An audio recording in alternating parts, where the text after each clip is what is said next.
ทำความเข้าใจกับคำว่ายึดมั่นถือมั่นคำว่ายึดมั่นถือมั่นให้ทำความเข้าใจ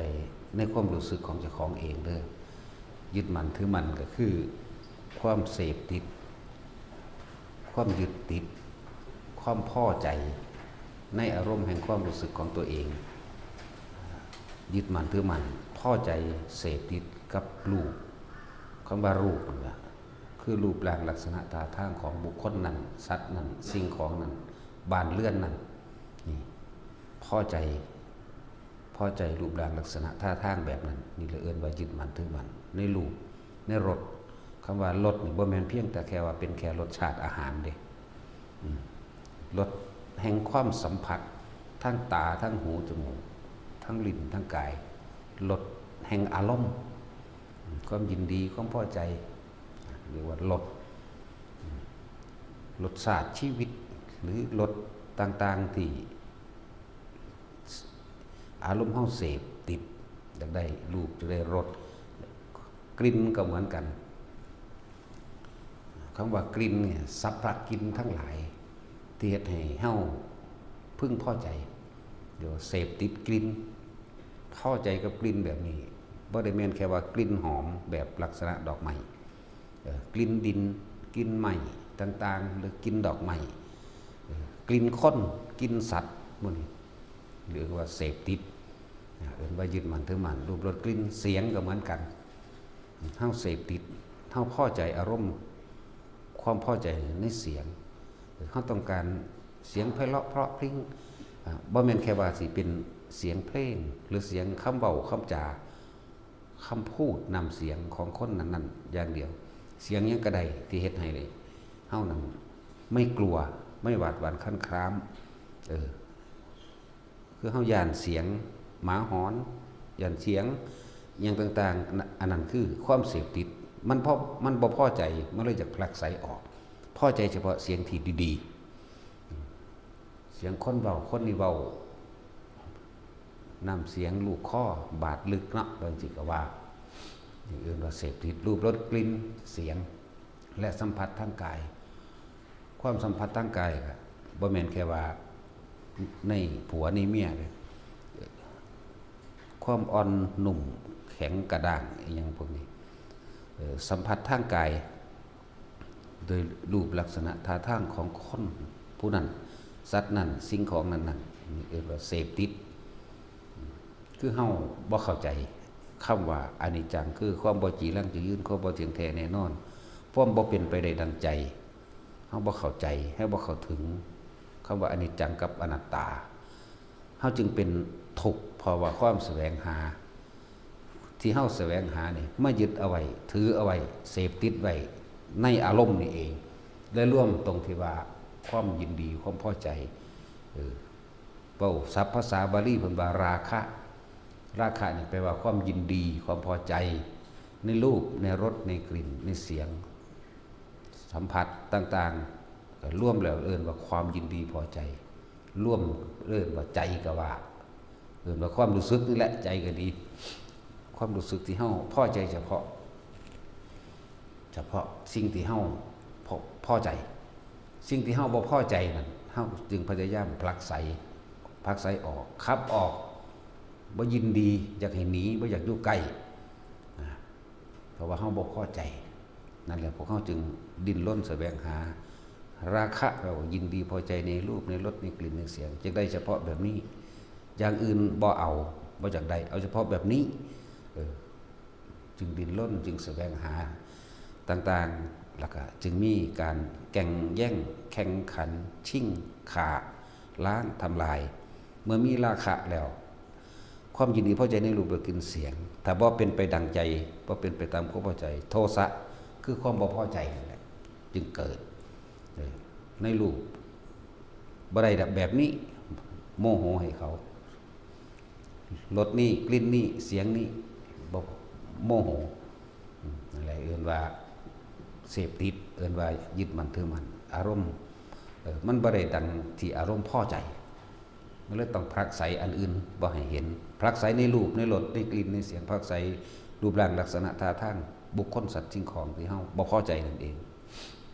เฮาบ่ทันคำว่าอนิจจังกับอนัตตาอีกอย่างหนึ่งคือทุกอย่างนี่เฮาต้องเฮ็ดจังใดเฮาจังสิวางจิตเป็นกลางได้วางจิตเป็นกลางพอใจหรือบ่พอใจนี่เฮ็ดจังใดมันสิเป็นแบบนี้ได้เป็นแบบกลางๆเป็นแค่ว่ารู้ถ้าเฮาบ่เข้าไปยึดมั่นถือมั่นในรูปรสกลิ่นเสียง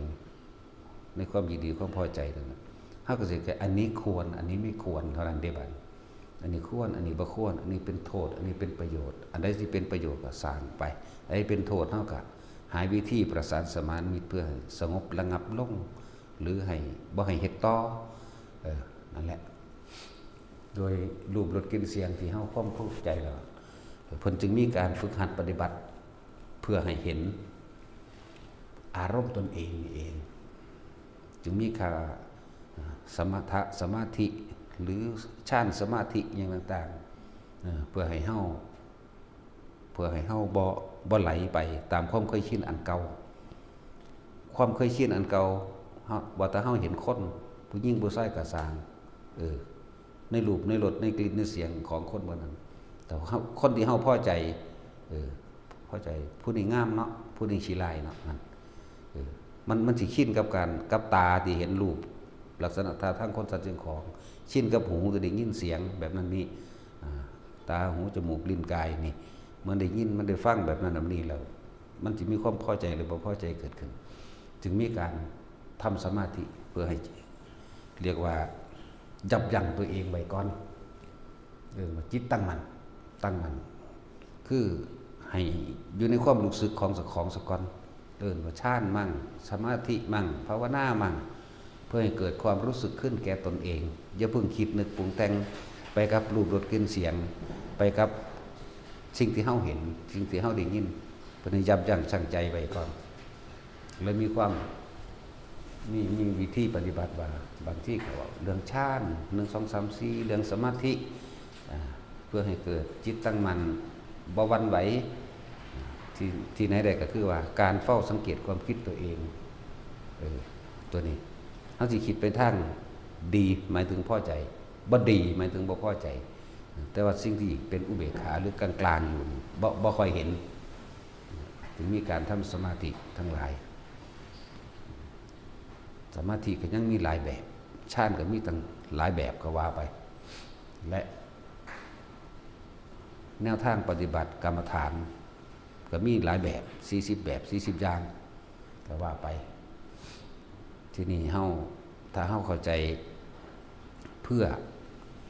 ว่าฌานว่าสมาธิว่าภาวนาว่ากรรมฐานยังกระสร้างสื่อของมันเพื่อให้มีที่เกาะที่เกาะไว้ที่พึ่งหรือที่ยืนหรือที่ตั้งเพื่อให้มีที่ตั้งไว้เพื่อสิสังเกตความคิดเจ้าของมันสิคิดถึงคนนั้นสิ่งนั้นเสียงนั้นแบบนั้นหรือมันสิก็เกิดอารมณ์พอใจกับไม่พอใจเกิดขึ้นพบมันเป็นเกิดขึ้นแบบนั้นเองนั่นแหละแม้กระทั่งว่าความทีนี้แต่เฮาเข้าใจว่าอันใดที่เฮายินดีพอใจในรูปในรสในกลิ่นในเสียงสัมผัสทางกายเกิดความรู้สึกพอใจเข้าใจคำอีกอย่างหนึ่งคือเอามาเป็นเครื่องเปรียบเทียบเพื่อให้ว่างลงซื่อๆได้ว่าไม่เที่ยงไม่จีรังยั่งยืนไม่คงอยู่เช่นนั้นไม่เป็นดังที่เราคิดเอาไว้ไม่เป็นดังที่เราเสพติดเอาไว้นี่ให้เข้าใจว่าอนิจจังให้เข้าใจคำว่ามีความเกิดขึ้นแบบนี้สุขคำว่าสุขก็คือพอใจนั่นแหละมันก็บ่แช่อยู่อย่างนั้นตลอดนี่ว่ามันก็ต้องเปลี่ยนเคลื่อนไปเป็นอนัตตานั่นเรียกว่าคำว่าเสื่อมสลายแตกดับไปหรืออนิจจังอนัตตาถ้าเฮารู้และเข้าใจท่านตัวนี้ทุกเกิดขึ้นบ่ได้แบบนี้มันก็เพียงแต่รู้ซื่อๆและแม้กระทั่งการทำสมาธินี่พวกเขาก็ยังมีความชินหรือเสพติดในความสงบหลายๆคนนี่อยากเอาแค่บ่อยากคิดแบบนี้บ่อยากเห็นบ่อยากเป็นหรือหลายๆอย่างที่ว่าเสพติดอารมณ์สงบอารมณ์เฉยๆอารมณ์ว่างๆนี่ก็บ่ให้เสพติดอีกเด้เพียงแค่รู้ความสงบก็ไม่เที่ยงเด้บ่ธรรมดาเด้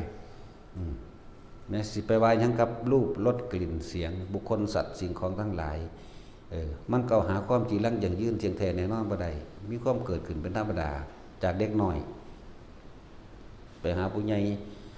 จนเฒ่าแก่ชราลงไปแล้วสุดท้ายก็ตายแตกดับบ่เป็นไปดังที่เฮาอยากให้เป็นบ่เป็นที่เฮาเสพติดเอาไว้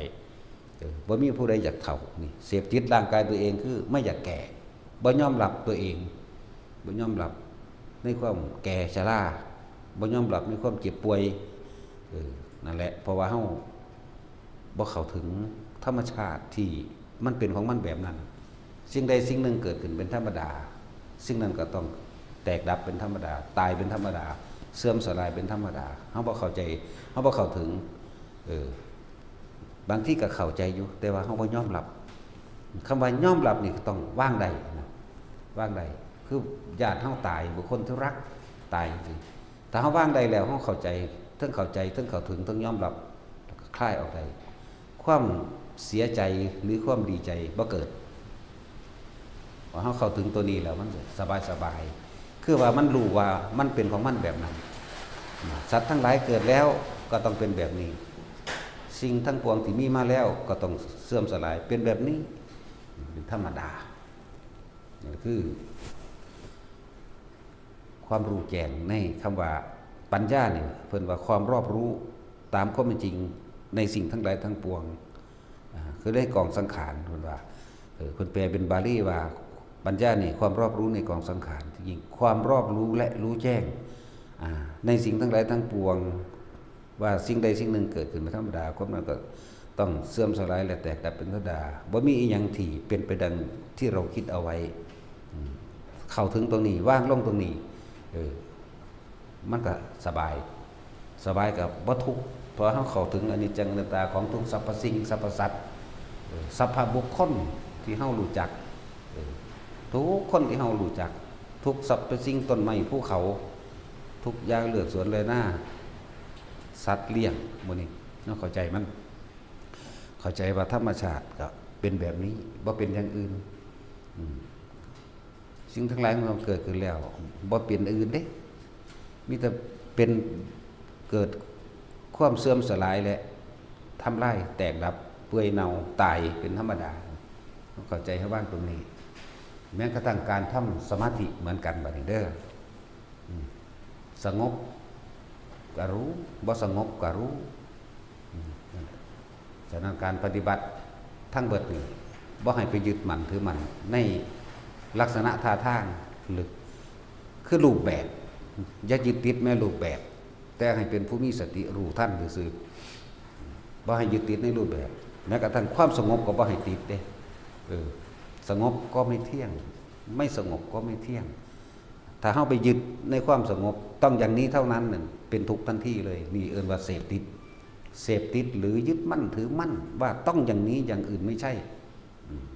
แม้กระทั่งความที่มันเข้าไปว่างสงบอย่างยิ่งกระช่างกะแค่รู้ซื่อๆบ่แม่นให้ไปติดมันเด้จะไปเสพติดเอิ้นว่ายึดมั่นถือมั่นเฮาเสพติดต่ออารมณ์ความสงบบ่อยากลบลู่หยังเนี่ยบ่อยากรับรู้หยังอยากอยู่แบบนี้ว่างอยู่แบบนี้บ่คิดบ่นึกนั่นแหละถ้าเราเข้าใจคำว่าสิ่งทั้งหลายทั้งปวงบ่ควรเข้าไปยึดมั่นถือมั่นคำว่าทั้งหลายทั้งปวงคือทั้งเบิดนั่นแหละบ่ว่าสิเป็นรูปรสกลิ่นเสียงบุคคลสัตว์สิ่งของเฮาเข้าใจว่ามันเป็นอนิจจังอนัตตาอยู่แล้วทุกข์ก็เกิดบ่ได้แม้กระทั่งเรื่องความสงบของเฮาเองความสงบก็บ่ควรเข้าไปยึดมั่นถือมั่นสงบก็คือแค่นั้นแหละนะก็อยู่ที่ว่าอันใดที่มันเป็นประโยชน์ต่อโลกก็เฮ็ดอันนั้นไปแต่ว่าเฮ็ดแบบบ่ยึดนะเฮ็ดแบบบ่ยึดเฮ็ดแบบบ่หวังไม่ยึดไม่หวังต้องเป็นอย่างนี้แต่มันเป็นหรือบ่เป็นถ้าบ่ยึดแล้วมันบ่มีความเป็นและไม่เป็นมันธรรมดาของมันเลยแม้แต่ความสงบก็จะไปยึดมันเด้อมื้อนี้นั่งสงบมื้ออื่นจักสงบอีกจังซี่ก็บ่ต้องธรรมดาคือต้องปล่อยออกให้เบิดนั่นแหละการใช้ชีวิตของเฮาที่มันเป็นประโยชน์ ต่อตนเองและผู้อื่นก็คือการบ่มีความคิดไม่มีความคิดที่จะทำร้ายเบียดเบียนในผู้ใดผู้หนึ่งเสียชีวิตและทรัพย์สินตลอดทั้งมนุษย์และอมนุษย์คนและสัตว์ต่างๆบ่มีในความคิดเฮาก็ใส่ชีวิตอย่างไม่ต้องกังวลนี่บ่กังวลหยังเลยเฮ็ดอิหยังไปแล้วเฮ็ดแล้วนั่นแหละถ้าเฮาใส่แบบมีความเบียดเบียนก็ต้องมีความกังวลอย่างเขามาเอาคืนอย่างเขามาทำลายอย่างเขารู้ว่าตัวเองเป็นแบบนั้นแบบนี้ต้องใส่ชีวิตแบบบ่เบียดเบียนทำลายผู้ใดความสบายทั้งจิตใจมันก็บ่กังวลมันก็เข้าไปนึกอีหยังล่ะนั่นแหละแต่ว่าคำว่าเสพติดหรือคำว่ายึดมั่นถือมั่นเสพติดยึดมั่นถือมั่นคืออยากได้ดังที่ตัวเองคาดหวังอยากได้ตามอารมณ์นี้แบบนี้เท่านั้นนี่นะถึงว่ามันบ่ควรเข้าไปถือเอาอีหยังใดเลยบ่ควรเข้าไปถือเอาได้ความรู้ต่างๆในปรากฏการณ์สภาวะและสภาวะธรรมต่างๆอันเป็นอาการปิติกระชังอันเป็นนิมิตต่างๆการรู้การเห็นสิ่งต่างๆก็บ่ควรเข้าไปยึดมันถือมันบ่ยึดอีกเพียงแต่ว่า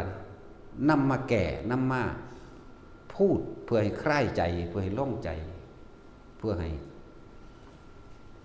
เข้าใจทางมันซื่อๆแต่แม้นความรู้ทั้งหมดนี่เป็นความรู้จริงกระช่างจำกระช่างจริงคือเกิดจากประสบการณ์ตัวเองที่เดินป่าฝ่าดงมาได้ไปพบปะได้ไปเห็นได้ไปรู้อันจริงทั้งปวงตา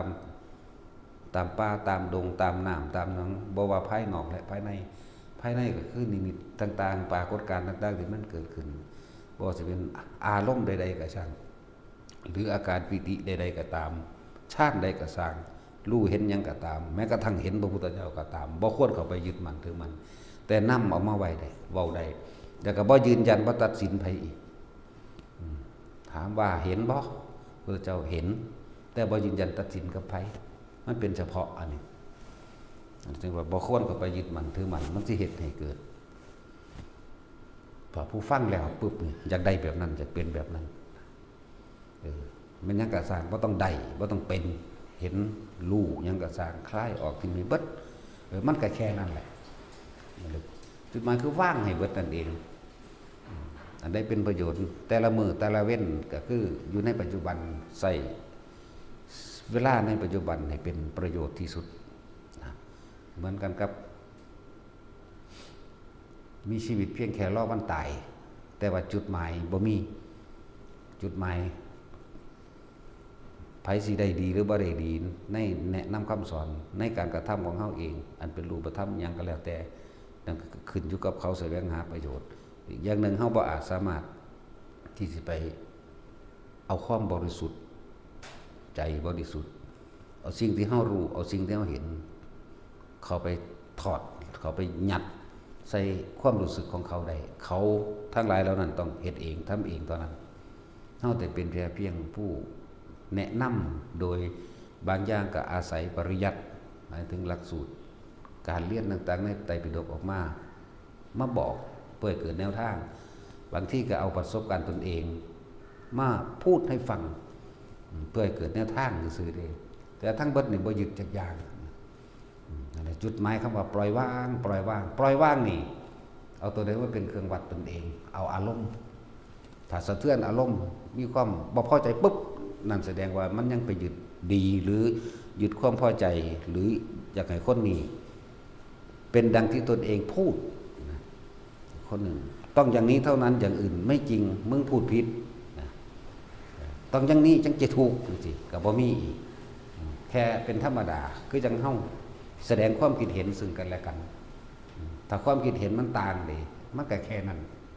บ่จำเป็นต้องอธิบายหยังเพราะสิ่งนี้เอาให้กันบ่ได้ลดแห่งธรรมชนะลดทั้งปวงอันเป็นคนผู้นั้นต้องรู้เอาเองเห็นเอาเองเป็นเอาเองด้วยความเพียรตัวเองว่าหลายๆคนที่ปฏิบัติแล้วคือบ่เห็นคือเขาคือบ่เป็นคือเขาคือบ่เป็นแบบนั้นบ่จำเป็นต้องไปเป็นคือไผบ่จำเป็นต้องไปเห็นหยังเด้ขอให้รู้สึกโตเถอะแล้วสิเข้าใจเองดอกคำว่ารู้สึกโตในตัวเองนะ รู้สึกตัวโดยลมหายใจโดยการทรงฌานเจริญฌานทำความรู้สึกไว้ในกายของตัวเองณจุดใดจุดหนึ่งจึงเรียกว่ากรรมฐานเป็นประธานที่ตั้งแห่งการกระทำเพื่อให้เกิดความตั้งมั่น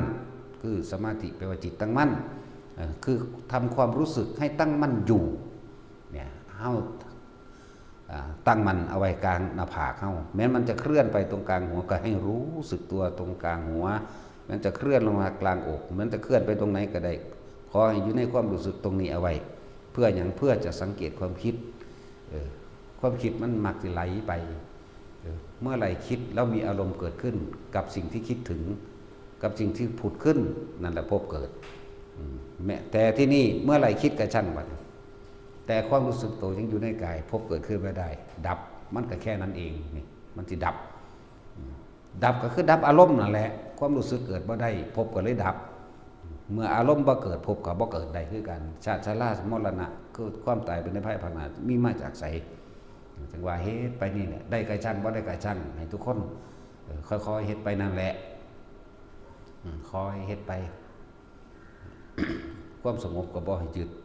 ความรู้ความเห็นก็บ่ให้ยึดเบิ่งรู้นั่นน่ะรู้แต่นำมาคุยกันเพราะให้เกิดแนวทางหรือความเข้าใจหนทางมันซื่อๆเด้เขาจะถ้าผู้เฮ็ดเป็นแล้วเนี่ยบางที่เพิ่นเข้าสู่ฌานสมาธิของเพิ่นเข้าสู่ฌาน1 2 3 4ก็แค่ว่าต้องการพักผ่อนจังซี่นะเหมือนกับพวกเฮาทำงานเมื่อยๆแล้วเฮาก็กินข้าวอิ่มก็นอนหลับตื่นขึ้นมามันก็สดชื่นไปอีกทีนึงนี่ร่างกายเป็นแบบนั้นใจก็เหมือนกันเพียงแต่เฮาบ่เข้าไปยึดอีหยังจากอย่างคือตอนนี้บ่ต้องการคิดบ่ต้องการสิรับรู้สิก็เข้าสู่องค์ฌานจังซี่ก็พักจิตมันก็สงบนิ่งว่างไปว่าออกมาจังซี่มันก็มีกำลังมันคือกำลังมันทันนั่นแหละแต่ว่าถ้าผู้ฝึกหัดไปเป็นแล้วมันก็บ่มีหยังหรอกปฏิบัติคือบ่ปฏิบัติเพราะว่าเขาจะผ่านขั้นตอนของเขาจะออกมาเองเขาจะรู้จนว่างได้ไหมรู้จนว่างได้แล้วจังซี่เป็นซื่อๆอยู่แต่ว่าสิมีสิ่งหนึ่งเหมือนคำว่าอานาปานสัญญาเกิดรู้ลมลึกๆอยู่ในตนนั่นแหละหังบ่แม่นแบบเข้มข้นหังรู้ได้อยู่คุยกับหมู่กับพวกจังซี่ก็รู้เด้มันรู้หยังมันเห็นหยังเห็นว่าร่างกายมันหายใจอยู่แบบบางๆแบบอ่อนๆนี่แหมก็รู้นั่นนี่แหละมันคุยไปเว้าไปเวกบากไปหยังก็แล้วแต่ว่าก็ต้องรู้ในลมนี่รู้ในอุณาโลมหมู่นี่แหละนั่นแหละจังว่าเฮ็ดไปเถอะไปเรื่อยๆสิได้หรือบ่ได้ก็ช่างเฮ็ดจังได๋เฮาก็มีพื้นฐานรองรับว่าลมหายใจหรือทรงฌานเอาไว้อยู่ดอกนั่นแหละเฮ็ดไปถ้าเฮาเดินบ่หยุดมันก็สุดทางเดินเลยคือกันนั่นแหละเอาละพอ